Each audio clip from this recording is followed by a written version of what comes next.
Hello, welcome to this presentation on exploring the Wild Mind Map. I'm Sheila Belanger with Northwest Soul Quest. This is an introduction to the Wild Mind, a nature-based map of the psyche based on the book by Bill Plotkin. It's a very powerful map that can help you navigate your own journey of healing and becoming whole. A couple quotes from Joanna Macy about Bill's work. Here, Bill Plotkin guides us into a landscape where we recognize the extraordinary gifts of our own true nature. The map helps you with that. Through his nature-based map of the psyche, we can find not only our powers of leadership, joy, sensuality, and renewal, but also the dragons of self-deception whose energies we can liberate for the healing of our world. Bill says we too are expressions of nature's qualities, patterns, and motifs. We are nature, not separate. There's a pan-human intuition that wholeness can be embodied in a quadrisected circle aligned with the four directions. It's a fancy way of saying that for eons, our ancestors have navigated their inner and outer journeys using the four directions of east, south, west, and north. The Wild Mind map is based on those four directions and is a powerful navigation tool. So the four directions have an ancient association with the seasons of the year and the times of day. The east is connected to spring and sunrise, the illumination, the opening up, the lighting up, the return of life. The south is connected to summer and midday, the place of the fullness of the light and the fullness of life, the fruiting, the flowering, the juiciness, the aliveness of the south. The west is connected to autumn and sunset. Very mysterious time of endings and transformation, of letting go, where our day world awareness and vision goes to sleep and our night world vision awakens. And north to winter and midnight, the deep silence and stillness of midnight, place of winter where everything is down to the bare bones, the essence level. We are the four directions, we are the four seasons, we are the four times of day. And this is the connection that we are one with the world. And so it lives in us, these four directions. So the east of us, sunrise, spring of us, has qualities of rebirth and renewal and illumination. We get the bigger picture when we're in the east. We're aligned with unity, consciousness, and expansion. The south of us is in the juiciness of summer and midday. There's creativity, there's playfulness, there's embodied expression. The south of us is deeply in touch with our feelings and open to relationship, available to relationship. The west of us is the sunset and autumn of us. There's a releasing and a dying, a letting go. There's a harvesting, there's a going within, turning inward, and aligning with the deep, mysterious depths of transformation. And the north of us, midnight and winter of us, gets down to the bare bones of wisdom and fortitude, maturity and generativity. It's often a place where we embody our authentic leadership, whatever that is, in whatever form it is. Because we are the nature and the four directions. This is an ancient truth. It lives in us in all ways.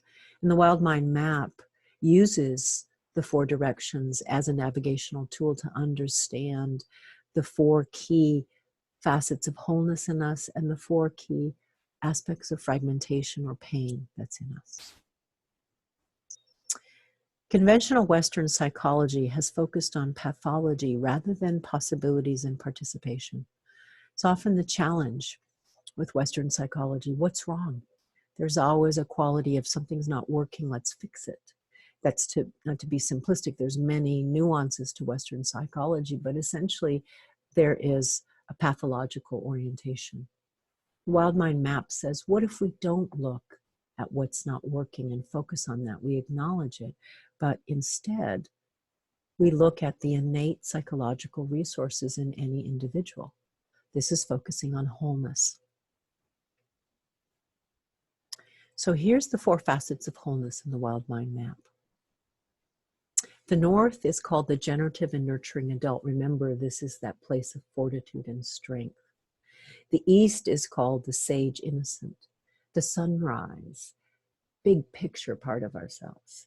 The south, we call at Northwest Soul Quest the wild embodied one. And just to note, in Bill's book, Wild Mind, he calls it the wild indigenous one. We prefer not to use that term because in our work with the map, some participants who are indigenous find that offensive. And so we prefer to call it the wild embodied one. And the west is the muse beloved, the one of you connected to the mysteries. Here's the 4 facets of wholeness with more detail. The nurturing and generative adult. This is the facet of you that can genuinely nurture yourself and others, cares for the environment that sustains us all, and carries forward the life-enhancing traditions and wisdom of our ancestors. The North is connected to timelessness and has a deep sense of being held by the ancestors and their wisdom, but also going forward and holding the future generations. When you're in your North facet of wholeness, you may appear to the world as a nurturing parent, a leader, teacher, healer, empath, many other things. The South facet of wholeness, the wild embodied one, is the part of you that is aware of and embodies your feelings, emotions, and experiences of being fully rooted in your life and the land. You are here in your fullness. When you're in your South facet of wholeness, you may appear in the world as the sensual one, the deep feeling one, the wild one, wild meaning undomesticated, elemental, authentic, or the one who belongs to the world and knows it, lives it. The East facet of wholeness, the full innocent of you, is the part of you that tracks the wisdom of the big picture, has innocence, clear-sightedness, and is able to be in the present moment. When you're in your East facet of wholeness, the world may see you as a trickster or a fool, a wisdom holder, or a spiritual guide.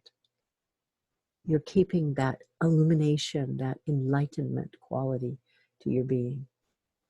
And the West facet of wholeness, when you're in your muse beloved, this is the part of you that has access to your imagination and knows you to be a mysterious, mythic, mortal, and deeply soulful romantic being.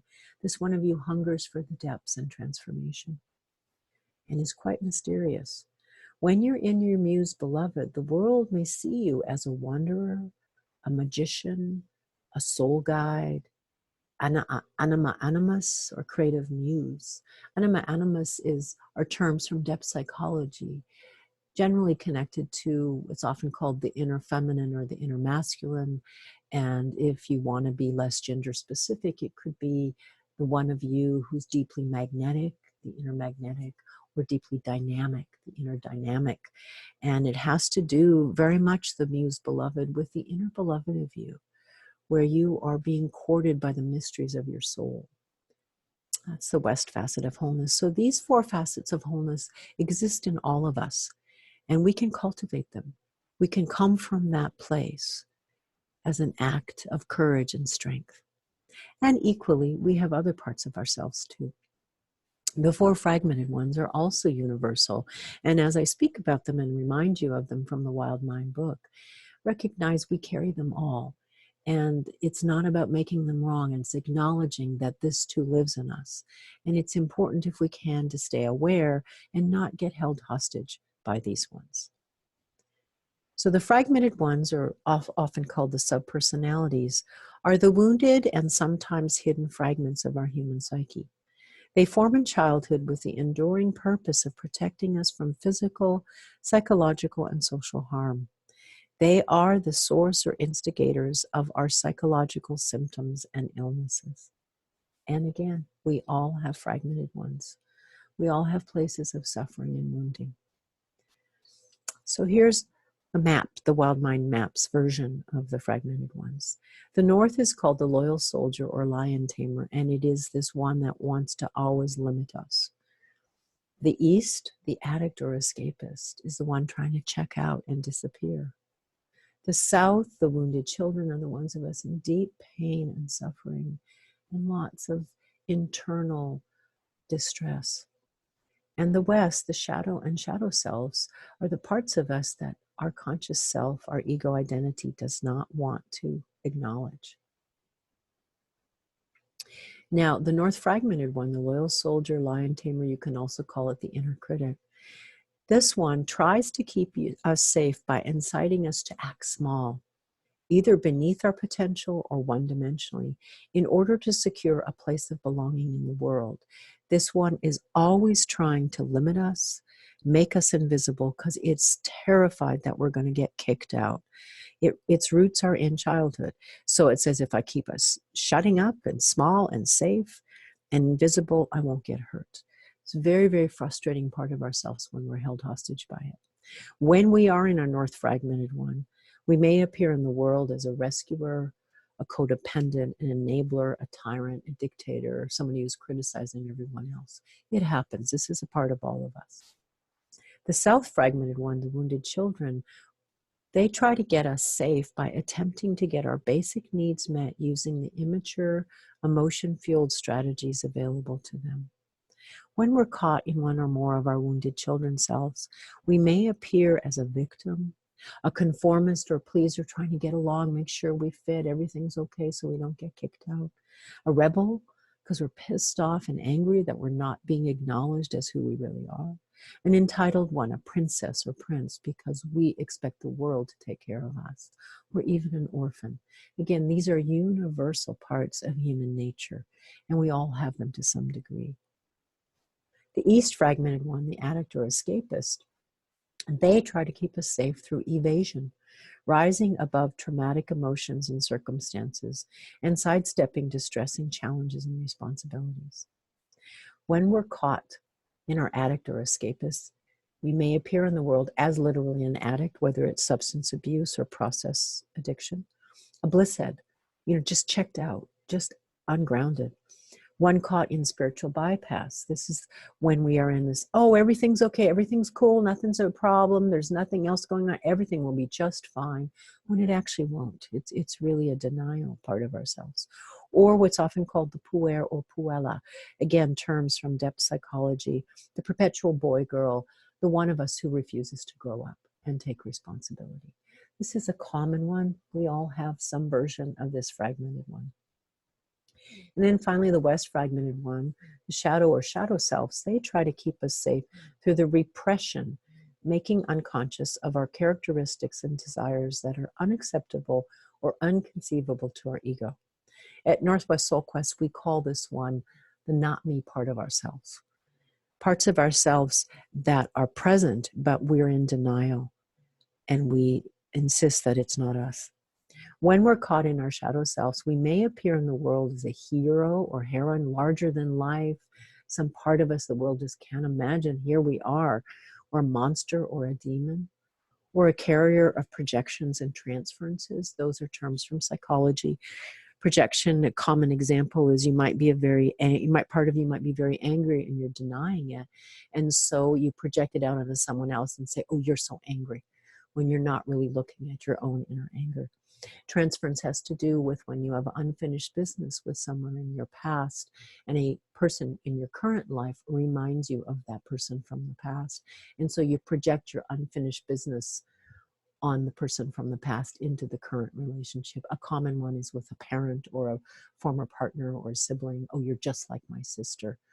And so that just is naming, when you're caught in your west fragmented one, something is difficult that needs to be repressed in some way, and you're wanting to become more aware and conscious and less willing to hide from yourself. So those are the four fragmented ones. Again, we all have them based on the four directions, just as we have the four facets of wholeness. This is the map, the Wild Mind map. Now, the key to healing and growing whole is not suppressing symptoms, eliminating wounds, or eradicating subpersonalities, but rather cultivating our wholeness.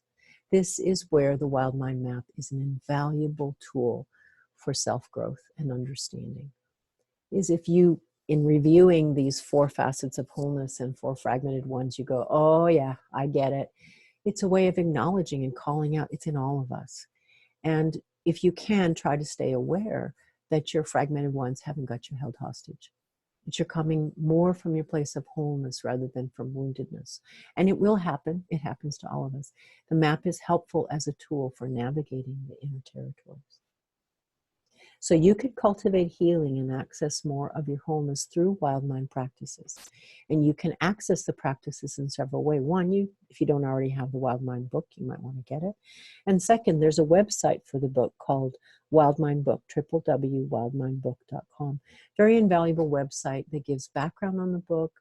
And also there's practices that you can click on to link and get information, as well as you can be in an embodied, nature-based program with us at Northwest Soul Quest or Animas Valley Institute and actually embody some of the practices with Wild Mind.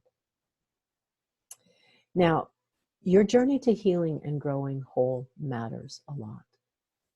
You can imagine, as I talked about the 4 fragmented ones, how much of that is up in our world, how much of our leaders are caught in the fragmented ones, how much of our citizens are caught in pain and suffering. It causes a great deal of suffering in the larger world.